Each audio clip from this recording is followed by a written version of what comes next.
kegelisahan seorang ilmuwan politik mengamati pemerintahan Prabowo hari-hari ini yang tidak kelihatan peduli terhadap bobroknya berbagai kebijakan publiknya seperti MBG, Koperasi Merah Putih, membeli pickup dari India.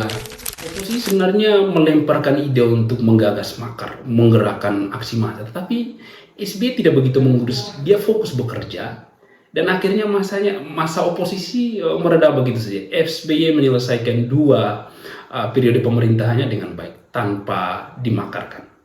Jokowi juga demikian.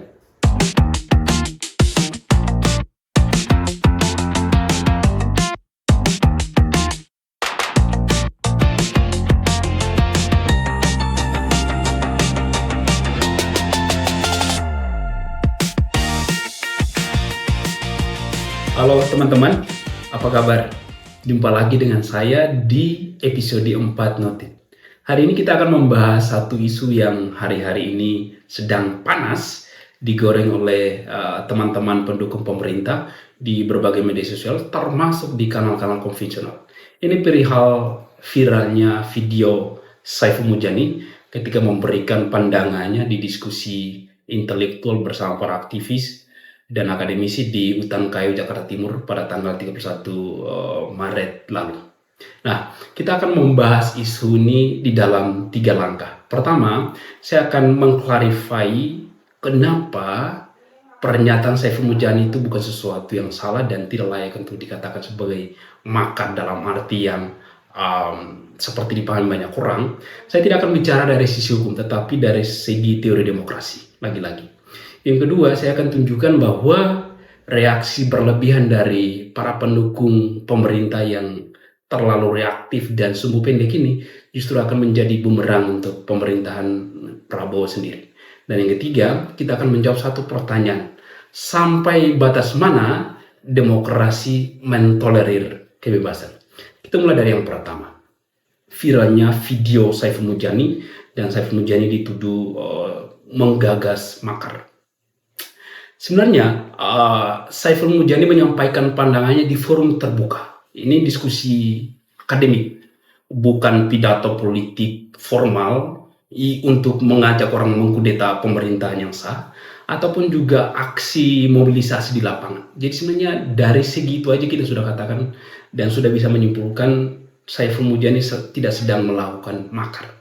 Dan Saiful Mujani sendiri sudah mengatakan ini political engagement atau sikap politik dia terhadap isu. Nah, dia menyampaikan ini untuk mengatakan bahwa posisi dia menyampaikan pendapat. Saiful Mujani sendiri adalah seorang political scientist.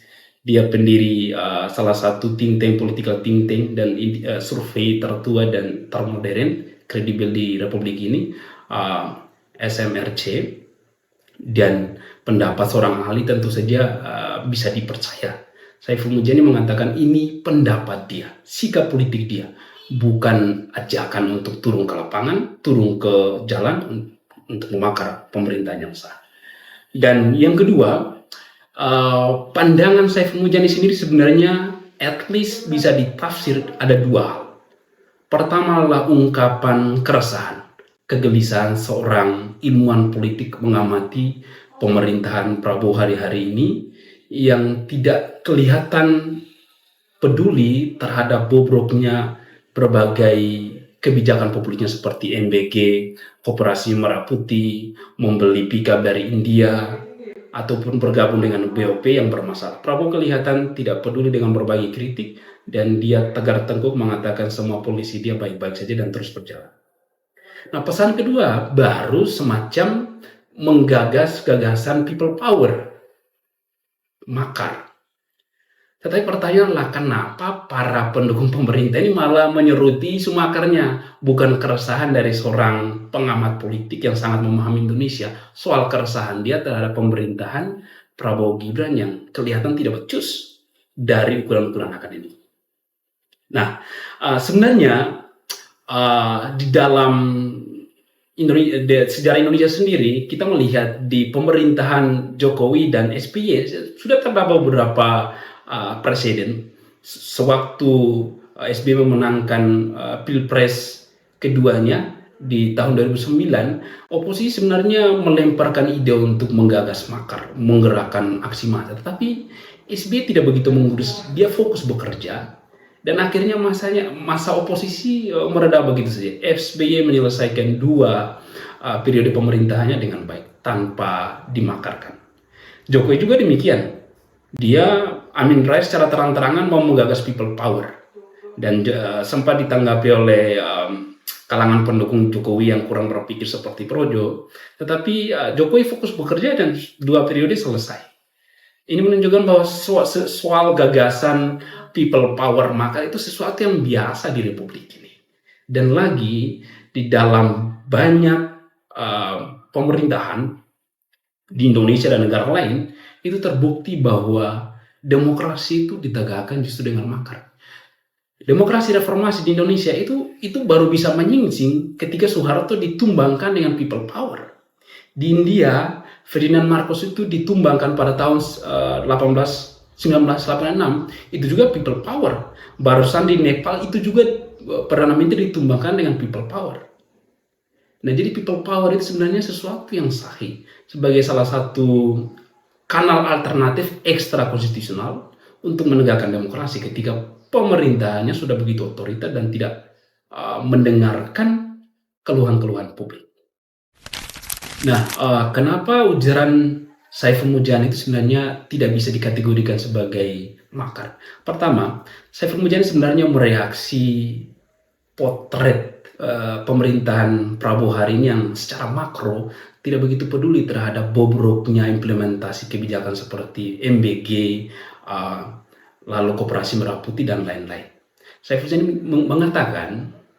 Mujani mengatakan menasihati presiden itu tidak mungkin sekarang karena banyak informasi itu terblokir, ataupun kalau presiden itu punya mata melihat dan punya telinga untuk mendengar, dia sepertinya malas tahu, sehingga strategi untuk menasihati presiden supaya memperbaiki polisi-polisinya itu tidak masuk akal. Maka cara menasihati presiden itu tidak bisa dipakai. Cara kedua yang juga dikritik oleh Saiful Mujani yang soal impeachment. Impeachment bagi Saiful Mujani juga tidak mungkin karena pertama, di parlemen DPR itu mayoritas pendukung presiden, 60-an lebih persen. 2 partai lain, Nasdem dan PDP, standing posisinya tidak jelas sampai hari ini. Beroposisi enggak, berkoalisi juga enggak. Jadi kalau mengandalkan impeachment lewat parlemen itu tidak mungkin. Juga berbagai lembaga tinggi negara lain itu kan seperti membebek pemerintah, tidak menunjukkan posisi sebagai lembaga yang imparsial, tidak ada mekanisme check and balances yang diharuskan di dalam demokrasi. DPR rubber stamp, lembaga tinggi yang lain juga membebek pemerintah, presiden terlalu kuat, bagaimana mungkin kita bisa membayangkan jalur impeachment? Jadi impeachment saya mau jadi katakan itu tidak mungkin.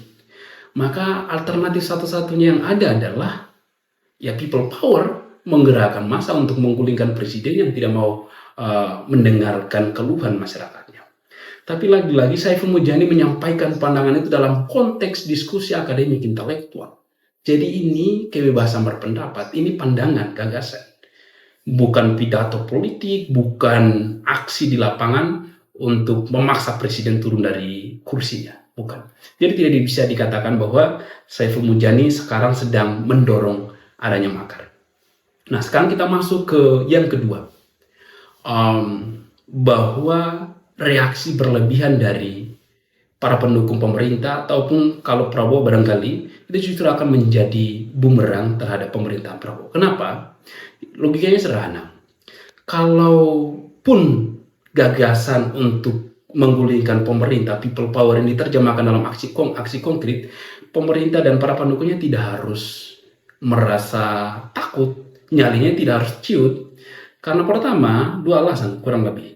Presiden dipilih oleh mayoritas warga Indonesia, 58%. Kedua, approval rating dari beberapa survei barusan itu menunjukkan kinerja Prabowo mendapat kepuasan publik yang begitu tinggi, sekitar 80%. Nah, kalau Prabowo itu didukung oleh mayoritas warga Indonesia, approval ratingnya begitu tinggi, ngapain takut? Kenapa takut sama ajakan untuk makar? Paling hanya sedikit orang yang bisa dimobilisasi. Itu tidak ada efek apa-apa sebenarnya.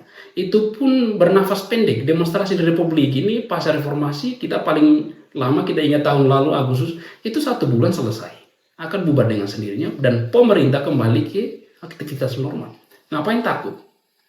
Nah, kalau pemerintah takut, kalau para pendukung pemerintah mereaksinya berlebihan, itu justru menunjukkan dua hal tadi itu pantas diragukan. Ada yang tidak beres. Jangan-jangan 50% itu ada masalahnya, perlu diragukan. Jangan-jangan approval rating 80% itu tidak bisa dipercaya. Makanya reaksinya berlebihan, seolah mau membungkam Saiful Mujani ataupun para pengkritik lain. Nah, ini akan menjadi bumerang. Justru pembungkaman penangkapan terhadap para pengkritik itu melegitimasi dugaan bahwa approval rating pemerintah itu sesuatu yang tidak benar, palsu. Kemenangannya juga bisa dipertanyakan. Maka alih-alih mereaksi berlebihan, mau membungkam para pengkritik, mau mungkin menangkap Saiful Mujani, lebih baik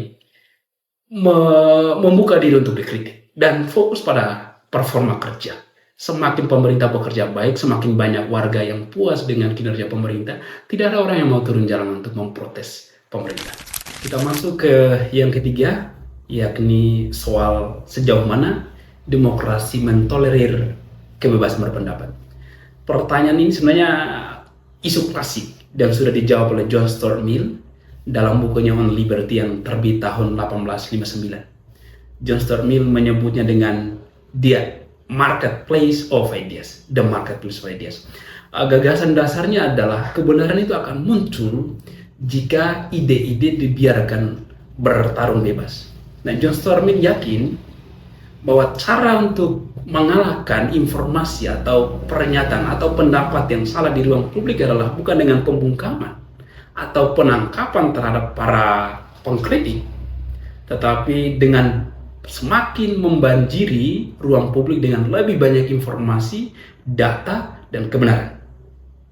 Nah, jadi misalnya kita ambil sebagai contoh Saiful Mujani yang mendorong mobilisasi massa sebagai sebuah gagasan akademik.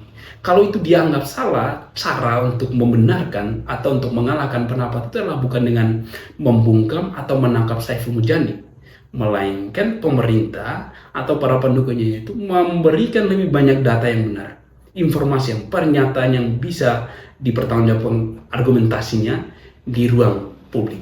Nah, teman-teman, saya kira ini perlu dicatat.